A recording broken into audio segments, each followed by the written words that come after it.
Psychology കുട്ടികളുടെ ഏറ്റവും താല്പര്യമുള്ള ഈ കാലഘട്ടത്തിലെ വിഷയങ്ങളിലൊന്നാണ് സൈക്കോളജി. റോബോട്ടിക് സയൻസുമൊക്കെ ആയിട്ട് ബന്ധപ്പെട്ടിട്ട് ടെക്നോളജിയുടെ എൻജിനീയറിംഗ് മേഖലകളിൽ പോലും ഒരുപക്ഷെ സൈക്കോളജിയുടെ ഒരു ആപ്ലിക്കേഷൻ ഇന്ന് നടന്നുകൊണ്ടിരിക്കുകയാണ്. റോബോട്ടിക് സൈക്കോളജി എന്ന ഒരു പഠന മേഖല ലോകത്ത് വികസിച്ചു വന്നുകൊണ്ടിരിക്കുന്ന ഒരു കാലം. ഹ്യൂമൻ സൈക്കോളജിയുടെ മനുഷ്യ മസ്തിഷ്കത്തിൻ്റെ പ്രവർത്തനങ്ങൾ, അവൻ്റെ പെരുമാറ്റങ്ങളുടെ വൈകല്യങ്ങളും അതിൻ്റെ ഒരു ന്യൂറോ ലിംഗ്വിസ്റ്റിക് പ്രോഗ്രാമിങ്ങുമൊക്കെ ആയിട്ട് ബന്ധപ്പെട്ട പഠന മേഖലകളാണ് യഥാർത്ഥത്തിൽ സൈക്കോളജി ഹാൻഡിൽ ചെയ്യുക.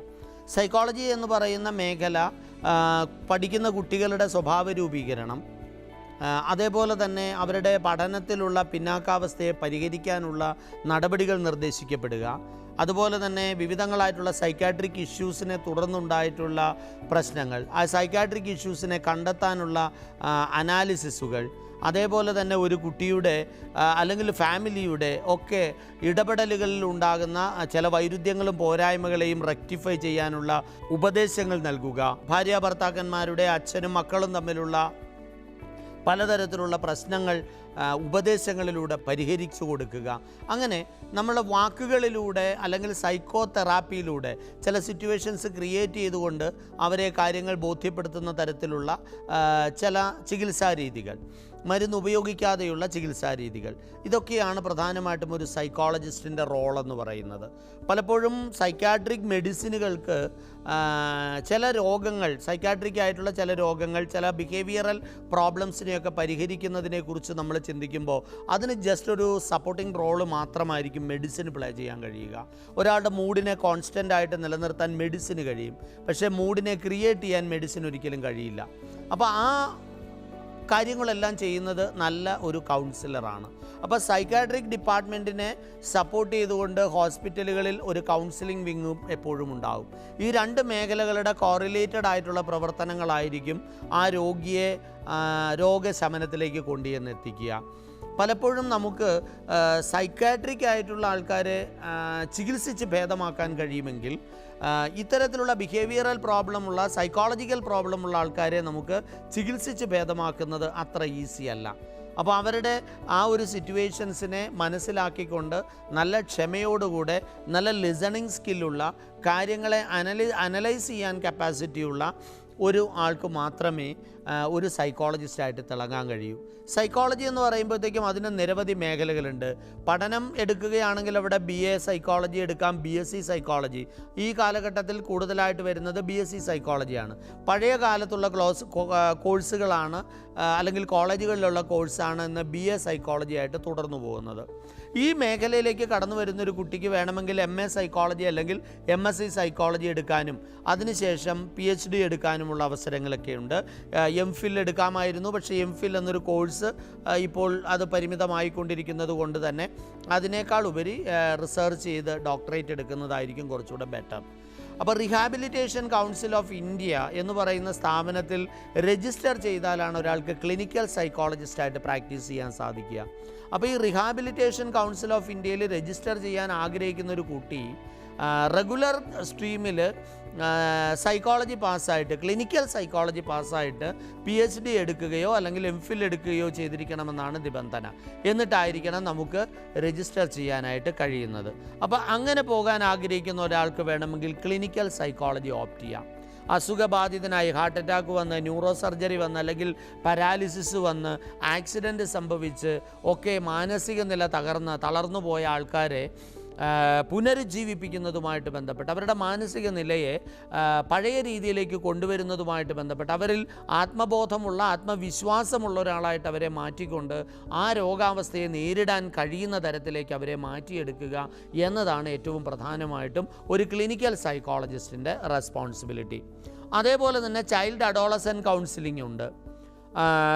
കുട്ടികളുടെ മാനസിക വൈകല്യങ്ങൾ, പെരുമാറ്റ ദൂഷ്യങ്ങൾ, ADHD എന്നൊക്കെ പറയുന്ന മേഖലയിലേക്കൊക്കെ കുട്ടികളുടെ സ്വഭാവങ്ങൾ ചെന്നെത്തുന്നത് തടയുന്ന കൗൺസിലിംഗ് മേഖലകൾ, അത് ഓപ്റ്റ് ചെയ്യാനായിട്ട് സാധിക്കുന്ന മറ്റൊരു പ്രധാന മേഖലയാണ്. ഫാമിലി കൗൺസിലിങ്ങും ഏതാണ്ട് ഇതിൻ്റെ പാർട്ടായിട്ട് തന്നെയാണ് വരിക. അതുകൂടാതെ പിന്നീട് വരുന്ന മറ്റൊരു മേഖല കരിയർ കൗൺസിലിംഗ് ആണ്. കരിയർ ഗൈഡുമാർ, നമുക്ക് രാജ്യത്ത് ആവശ്യമുള്ള കരിയർ ഗൈഡുമാരുടെ 1% മാത്രമേ നമുക്കിന്ന് അവൈലബിൾ ആയിട്ടുള്ളൂ എന്നാണ് കണക്കുകൾ സൂചിപ്പിക്കപ്പെടുക.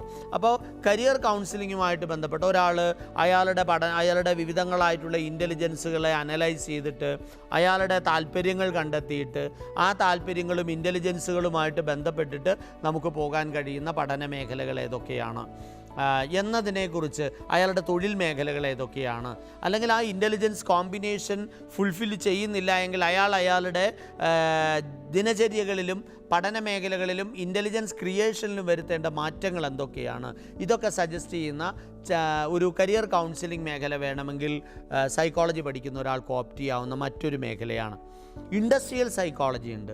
പലപ്പോഴും ഇൻഡസ്ട്രിയൽ സൈക്കോളജിയുടെ പ്രത്യേകത എന്താണെന്ന് ചോദിച്ചു കഴിഞ്ഞാൽ, വ്യവസായശാലകൾ പലപ്പോഴും വളരെ ടെൻസ്ഡ് ആയിട്ടുള്ളൊരു തൊഴിൽ മേഖലയാണ്, വളരെ സ്ട്രെസ്ഫുൾ ആയിട്ടുള്ളൊരു തൊഴിൽ മേഖലയാണ്. ആർമിയിലായാലും അതേപോലെ തന്നെ പോലീസ് സേനയിലായാലും ബാങ്കിങ് മേഖലയിലായാലും ഇൻഷുറൻസ് മേഖലയിലായാലും IT കമ്പനികളിലായാലും ഒക്കെ ഒരു ടൈം ബൗണ്ടഡ് ആയിട്ട് വർക്ക് ചെയ്യേണ്ടി വരുന്ന, ടാർഗറ്റഡ് ആയിട്ട് വർക്ക് ചെയ്യേണ്ടി വരുന്ന മേഖലകൾ, അനിശ്ചിതത്വങ്ങൾ നിലനിൽക്കുന്ന മേഖലകൾ, ഇവിടെയൊക്കെ ഫാമിലിയുമായിട്ട് ബന്ധപ്പെടാൻ കഴിയാത്ത ആർമി പോലുള്ള ഒരു ക്ലോസ്ഡ് ആയിട്ടുള്ള ഡിപ്പാർട്ട്മെൻറ്റുകളൊക്കെ ഉണ്ടാവും. ഇത്തരം ഡിപ്പാർട്ട്മെൻറ്റുകളിലൊക്കെ വർക്ക് ചെയ്യുന്ന ആൾക്കാർക്ക് അവരുടെ ഫീലിങ്സിനെ പലപ്പോഴും, അവരുടെ സ്ട്രെസ്സിനെ പലപ്പോഴും റിലീസ് ചെയ്യാൻ സാധിക്കാറില്ല. ഫോഴ്സിലൊക്കെ കമാൻഡിങ് ആണ്. ആ കമാൻഡ് അനുസരിച്ച് പോവുക എന്നുള്ളതല്ലാതെ തിരിച്ചു പ്രതികരിക്കാൻ സ്വാതന്ത്ര്യമില്ല. അപ്പോൾ സ്വാഭാവികമായിട്ട് അവരുടെ മാനസിക നിലകളിൽ ഇത്തരത്തിൽ അവർക്ക് പൊരുത്തപ്പെടാനാവാത്ത ചില നിർബന്ധ ബുദ്ധികൾ വരുന്ന സമയത്ത്, നിർദ്ദേശങ്ങൾ വരുത്തുന്ന സമയത്ത് ഇതൊക്കെ അനുസരിക്കാതെ നിവൃത്തിയില്ല എന്ന് വരുമ്പോൾ അവരുടെ മാനസിക നിലയിൽ പലതരത്തിലുള്ള പ്രശ്നങ്ങൾ ഉണ്ടായേക്കാം. ആ പ്രശ്നങ്ങളെ മറികടക്കാൻ കൗൺസിലർ സഹായകരമാണ്. അപ്പോൾ അത്തരത്തിലുള്ള ഇൻഡസ്ട്രിയൽ കൗൺസിലിംഗ്. അതേപോലെ തന്നെ മറ്റൊരു പ്രധാന മേഖല എന്ന് പറയുന്നത് ഈ പ്രൊബേഷൻ പോലെയുള്ള മേഖലകളാണ്, റീഹാബിലിറ്റേഷൻ പോലുള്ള മേഖലകളാണ്. ഒരു വിഭാഗം ജനത ഏതെങ്കിലുമൊക്കെ തരത്തിലുള്ള ക്രൂരതകൾ അനുഭവിച്ചിട്ടുള്ള, ബുദ്ധിമുട്ടുകൾ അനുഭവിച്ചിട്ടുള്ള, പാർശ്വവൽക്കരിക്കപ്പെട്ടിട്ടുള്ള ഒരു ജനതയെ സാധാരണ ജീവിതത്തിലേക്ക് തിരിച്ചു കൊണ്ടുവരുന്നതുമായി ബന്ധപ്പെട്ട പ്രവർത്തനങ്ങൾ നടത്തുന്ന സമയം, അങ്ങനെ വരുമ്പോഴത്തേക്ക് ഇവരെ മുഴുവനും മാനസികമായി ശക്തിപ്പെടുത്തേണ്ടതായിട്ടുണ്ട്. അങ്ങനെയുള്ള റീഹാബിലിറ്റേഷനുമായിട്ട് ബന്ധപ്പെട്ട മേഖലകളിൽ ഒരു വലിയ തൊഴിൽ സാധ്യത നമുക്ക് കാണാൻ കഴിയും. സോഷ്യൽ വർക്കർ എന്ന ഒരു തൊഴിൽ മേഖല നമുക്ക് കാണാൻ കഴിയും. സ്കൂളുകളിലും കോളേജുകളിലുമൊക്കെ കുട്ടികളെ കൗൺസിൽ ചെയ്യുന്നതിന് മസ്റ്റായിട്ട് ഒരു കൗൺസിലർ വേണം എന്ന് പലപ്പോഴും നിർദ്ദേശിക്കപ്പെടാറുണ്ട്. നമ്മുടെ വിദ്യാഭ്യാസ പരിഷ്കരണങ്ങളൊക്കെ വരുന്ന സമയത്ത് അത്തരത്തിലുള്ള നിർദ്ദേശങ്ങൾ പോളിസികളിൽ, എഡ്യൂക്കേഷൻ പോളിസികളിൽ സജസ്റ്റ് ചെയ്യപ്പെടുന്നുണ്ട്. അപ്പോൾ അതൊരു തൊഴിൽ മേഖലയാണ്. കൂടാതെ സ്വന്തമായിട്ട് പ്രാക്ടീസ് ചെയ്യാനുള്ള സാധ്യതകളേറെയാണ്, അതും ഉപയോഗപ്പെടുത്താം. ജയിലുകളിൽ തടവു പുള്ളികളുടെ മാനസിക നില, പുറം ലോകം കാണാതെ ഒരു പർട്ടിക്കുലർ ആയിട്ടുള്ള ഒരു ഏരിയയ്ക്കുള്ളിൽ ഒരേ തരത്തിലുള്ള സാഹചര്യങ്ങളെ വർഷങ്ങളോളം ഫേസ് ചെയ്യുന്ന ആൾക്കാർ, അവരവസാനം ശിക്ഷാ കാലയളവ് കഴിഞ്ഞ് പുറത്തേക്ക് ഇറങ്ങുന്നതിന് മുമ്പ് അവരെല്ലാവരും മാനസികമായിട്ട് പുതിയ ആ പഴയ ഈ ലോകത്തിൻ്റെ ആ ഒരു അനന്തവിഹായസിലേക്ക് അവരെ അങ്ങോട്ട് തുറന്നു വിടുമ്പോൾ അവിടെ ആ നിലവിലുള്ള സാഹചര്യങ്ങളുമായിട്ട് പൊരുത്തപ്പെടാവുന്ന രീതിയിൽ ഇവർ ജയിലിൽ നിന്ന് പുറത്തേക്ക് വരുന്ന ഒരാളെന്ന നിലയിൽ സമൂഹം ഇവരെ കാണുന്നത് എങ്ങനെയാണോ ആ കാഴ്ചപ്പാടുകളെ എങ്ങനെ ഫേസ് ചെയ്യണം എന്നതിനെക്കുറിച്ച് ഒക്കെ പഠിപ്പിക്കുന്നതിന്, അതുപോലെ തന്നെ ഈ പലതരത്തിലുള്ള പീഡനങ്ങൾക്കിരയാകുന്ന കുട്ടികളുണ്ട്, മനുഷ്യരുണ്ട്, അവരുടെയൊക്കെ മാനസിക നിലകൾ സാധാരണ രീതിയിലേക്ക് കൊണ്ടുവരിക, ഇതൊക്കെ ഒരു കൗൺസിലറുടെ ചുമതലകളാണ്. വളരെയധികം സാധ്യതകളുള്ളൊരു മേഖലയാണ് പഠന മേഖല എന്നതിനപ്പുറത്തേക്ക് വലിയൊരു ഗവേഷണ മേഖല കൂടിയാണ്. അവർ പറയുന്ന കാര്യങ്ങൾ അത് അനലൈസ് ചെയ്യാനുള്ളൊരു ഗവേഷണ ത്വര കൂടി ആവശ്യമാണ്. ഓരോ സമയത്തും ഇവർ പറയുന്ന കാര്യങ്ങൾ ചിലപ്പോൾ വ്യത്യസ്തമാകാം, കള്ളത്തരങ്ങൾ പറഞ്ഞു എന്ന് വരാം. അതൊന്നും ഇല്ലാതെ മാക്സിമം അവരെ നമ്മളിൽ ഒരാളാണ്, അല്ലെങ്കിൽ നമ്മളുമായിട്ട് ഒരു ആത്മബന്ധം, ഒരു കൗൺസിലറുമായിട്ട് മതിയായ ഒരു ആത്മബന്ധം ബിൽഡ് ചെയ്തതിന് ശേഷമായിരിക്കണം അയാളുടെ കൗൺസിലിംഗ് പ്രോസസ്സിൻ്റെ രണ്ടാമത്തെ ഘട്ടത്തിലേക്ക് കടക്കപ്പെടുക. ആ ഒരു ക്ഷമയോടുകൂടി കാര്യങ്ങളെ സമീപിക്കാനും അവരുടെ ആവശ്യങ്ങളെ എല്ലാം പരിഗണിക്കാനും അവർക്ക് വിശ്വസിക്കാവുന്ന ഒരാളാണ് തങ്ങളെന്ന ബോധ്യം അവരിലേക്ക് പകർന്നു കൊടുക്കാനും കഴിവുള്ള വളരെ ക്ഷമയുള്ള ചാമിങ് ആയിട്ടുള്ള ഒരാൾക്കായിരിക്കും എപ്പോഴും ഈ തൊഴിൽ മേഖലയെ വിജയിക്കാൻ കഴിയുക. സ്പോർട്സ് മേഖലയിൽ ആവശ്യമാണ് ഒരു സൈക്കോളജിസ്റ്റിൻ്റെ സേവനം. കാരണം ഒരു കളിയിലുണ്ടാകുന്ന പ്രഷർ എന്ന് പറയുന്നത് ഒരുപക്ഷെ ഒരു രാജ്യത്തെ കോടിക്കണക്കിന് വരുന്ന ജനങ്ങളുടെ പ്രതീക്ഷയാണ്. ആ പ്രതീക്ഷയ്ക്കൊപ്പം തന്നെ അയാളുടെ കരിയർ ഒരുപക്ഷെ ആ കളികളെ ഡിപ്പെൻഡ് ചെയ്താണ് ഇരിക്കുന്നത് എന്ന് നമ്മൾ മനസ്സിലാക്കണം. അതിലുണ്ടാകുന്ന തിരിച്ചടികൾ അയാളുടെ മാനസിക നിലയെ നല്ലതുപോലെ ബാധിച്ചേക്കാം. അപ്പോൾ ഇങ്ങനെയുള്ള വിവിധങ്ങളായിട്ടുള്ള തൊഴിൽ മേഖലകൾ നമുക്ക് കാണാൻ കഴിയും. ആ തൊഴിൽ പരീക്ഷാ പേടി എന്ന് പറയുന്ന ആ ഒരു ആങ്സൈറ്റി ഡിസോർഡേഴ്സൊക്കെ ഉള്ള ആൾക്കാരുണ്ടാകാം. ഇതിനെയൊക്കെ എങ്ങനെയാണ് മാനേജ് ചെയ്യാൻ കഴിയുക? പരീക്ഷ വരുന്നതുമായിട്ട് ബന്ധപ്പെട്ട് പലപ്പോഴും കുട്ടികൾ പലതരത്തിലുള്ള മാനസികാവസ്ഥ കാണിക്കാറുണ്ട്. അപ്പോൾ ഇതിലൊക്കെ ഒരു സൈക്കോളജിസ്റ്റിന് വലിയൊരു കീ റോള് പ്ലേ ചെയ്യാനുണ്ട്. ഇവരെയൊക്കെ ആത്മവിശ്വാസത്തോടെ പരീക്ഷ അറ്റൻഡ് ചെയ്യാൻ, ആത്മവിശ്വാസത്തോടെ ഇൻ്റർവ്യൂ അറ്റൻഡ് ചെയ്യാൻ. ഇൻ്റർവ്യൂ അറ്റൻഡ് ചെയ്യുന്ന സമയത്ത് നമുക്ക് നോക്കിയാൽ അറിയാം, SSB ഇൻ്റർവ്യൂ പോലുള്ള മേഖലകളിലൊക്കെ അവിടെ പ്രധാനമായിട്ടും ഒരു സൈക്കോളജിസ്റ്റിൻ്റെ സേവനം നമ്മൾ ഉപയോഗപ്പെടുത്തുന്നത് കാണാൻ കഴിയും. അപ്പോൾ അങ്ങനെ വിവിധങ്ങളായിട്ടുള്ള മേഖലകളിൽ, അത് സർക്കാർ മേഖല, പൊതുമേഖല, സ്വകാര്യ മേഖല, സ്വയം ഒരു തൊഴിൽ കണ്ടെത്താനുള്ള മേഖല, ഇവിടെയൊക്കെ ഒരു സൈക്കോളജിസ്റ്റിന് വളരെ ചാമിങ് ആയിട്ടുള്ള ഒരു കരിയറിലേക്ക് പ്രവേശിക്കാനുള്ള അനവധി സാധ്യതകൾ ലഭ്യമാണ്.